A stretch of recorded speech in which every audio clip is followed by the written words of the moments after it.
धर्मवीर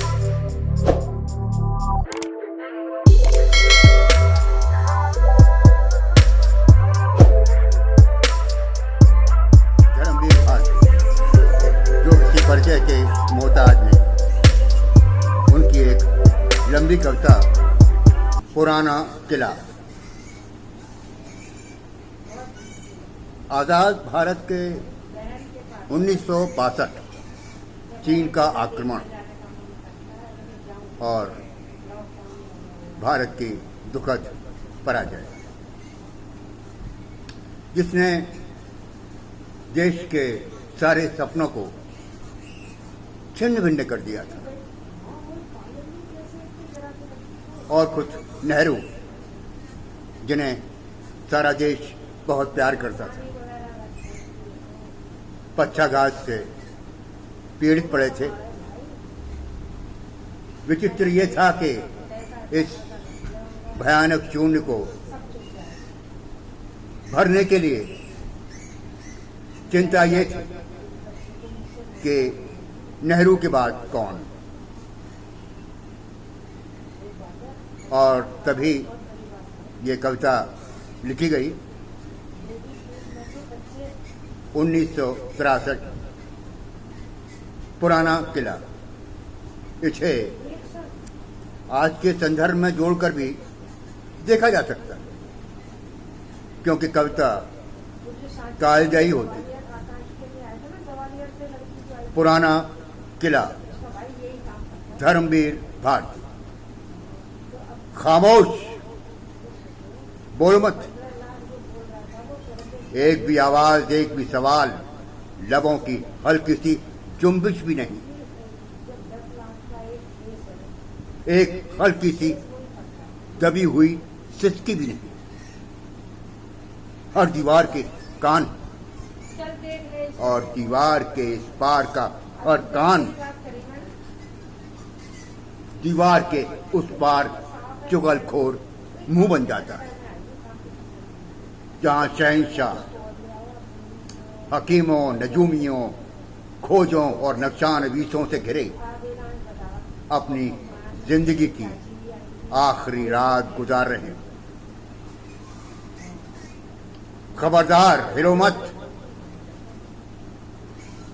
सजदे में झुकने वाला हर दर्द दुआ मांगते हुए सिर से अलग कर दिया जाएगा। शहंशाह को भरोसा नहीं कि कौन दुआ मांगने वाला अपने लबाजे में खंजर छुपा के लाया। किले के बाहर रौंदी हुई फसलें, बिछी हुई लाशें, जले हुए गांव, भूखमरे लोग। क्या तुम्हारी दुआ उन्हें लगी जो शहंशाह को लगेगी? मौत किले के आंगन में आ चुकी। मौत किले के आंगन में आ चुकी और शहंशाह के नक्शानवीस अभी तस्वीरें पेश कर रहे कि किले की दीवारें ऊंची कर दी जाएं, खाइयों में खौलता पानी तोड़ा दिया जाए, फाटकों पर जहर बुझे नेज़े जड़ दिए जाएं, अंधेरा, बिल्कुल अंधेरा कर दिया जाए। अंधेरा को कौन है जो चादर, अगरबत्ती, बेले के फूल और चिराग लाया है? साजिश, खतरा। दौड़ो दौड़ो लंबरदारो, खंजर के टुकड़े टुकड़े कर दो ये चादर, ये गजरे, ये चिराग।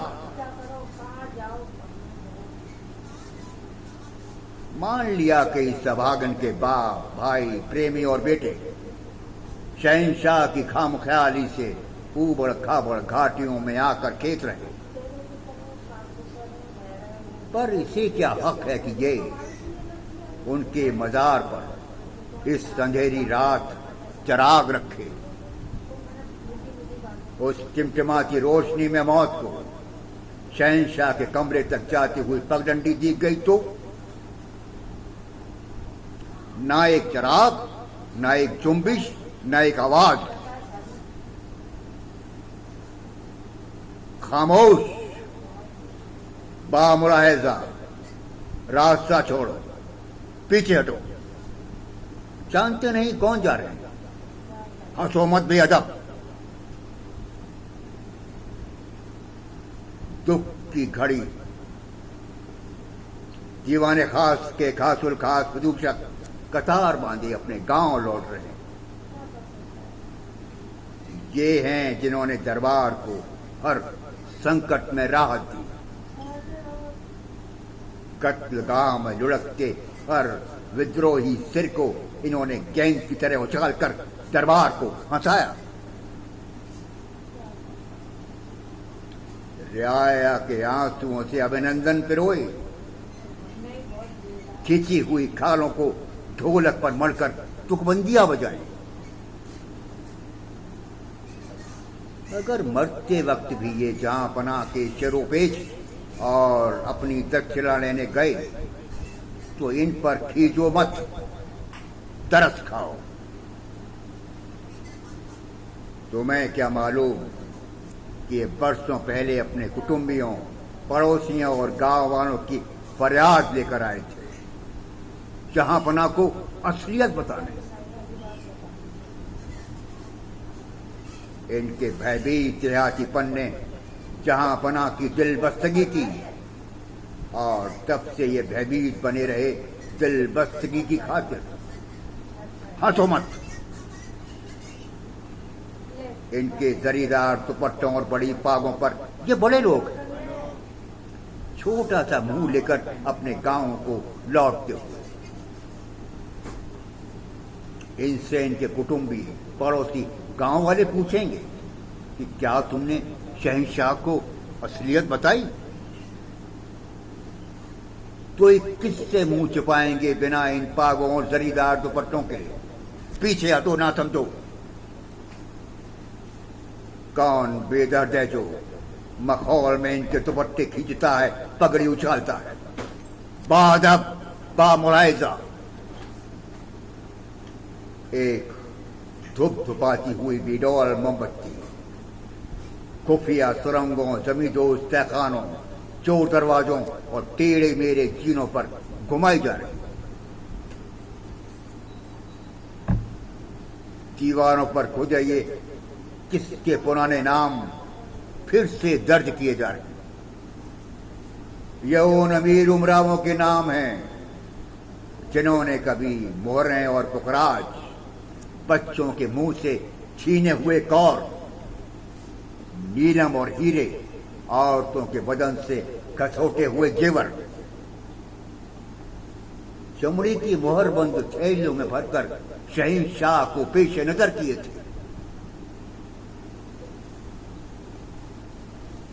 उनसे किले की दीवारें मजबूत की गई, उनसे बेगमात के लिए बिल्लौरी हौज बने, उनसे दीवान खानों के लिए फानूस ढलवाए गए, उनसे मरमरी फर्शों पर इत्र का छिड़काव,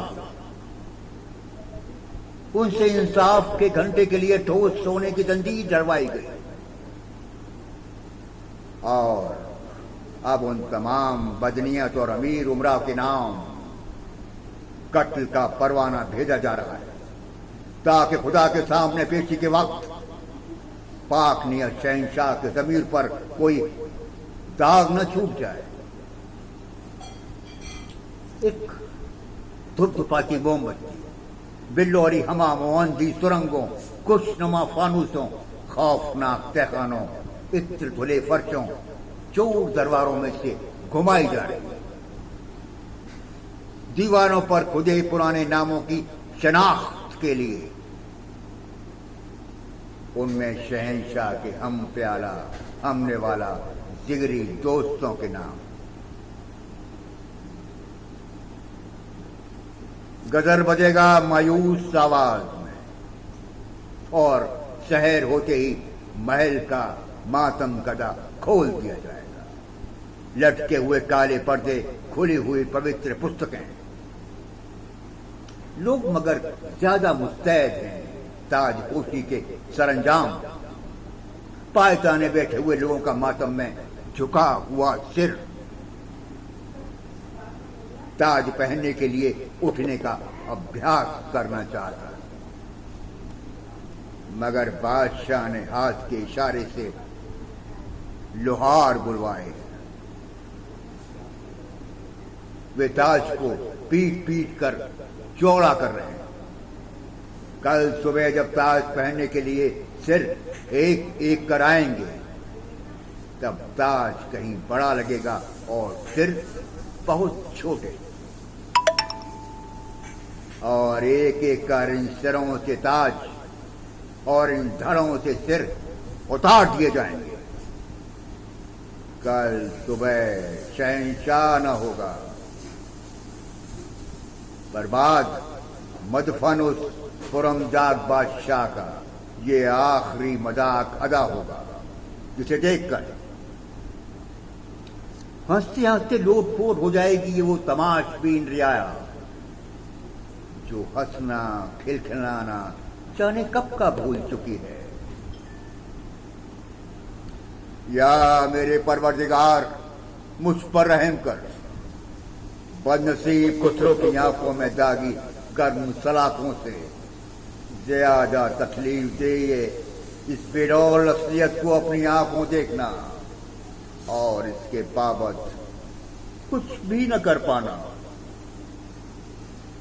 काश कि मैं भी अपनी निगाहें फेर सकता, मगर मैं क्या करूं कि तूने मुझे निगाहें दी कि मैं देखूं, और मैं तेरे कहने को झुटला नहीं पाता। मौत किले के आंगन में घूम रही, और वे हैं कि अभी किले की दीवारें ऊंची कर रहे,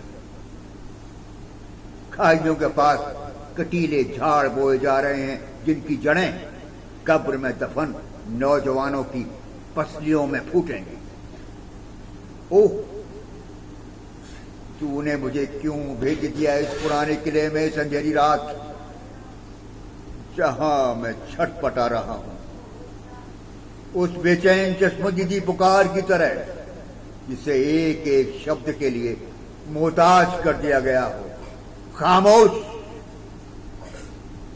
खबरदार। धर्मवीर भारती की कविता पुराना किला। नमस्कार, आपने इतने धैर्य से सुना, धन्यवाद।